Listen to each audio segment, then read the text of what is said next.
నంద్యాల మండలం బిలలాపురం గ్రామంలో శ్రీ గంగమ్మ పోతురాజు విగ్రహ ప్రతిష్టా మహోత్సవాన్ని శనివారం నిర్వహించారు. ఈ కార్యక్రమాన్ని గ్రామ పెద్దలు, గ్రామస్తుల ఆధ్వర్యంలో అంగరంగ వైభవంగా ప్రతిష్టా మహోత్సవాన్ని నిర్వహించడం జరిగింది.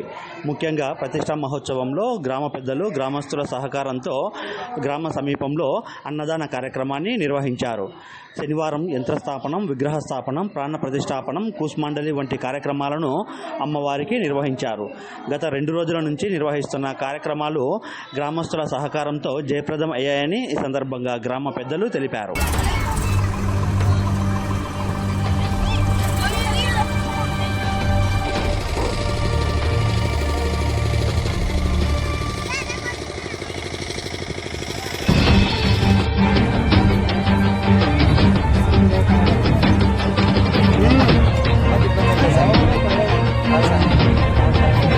ఇంద్రస్వరేణి సహమాజనాదో స్వరస్పత్తావత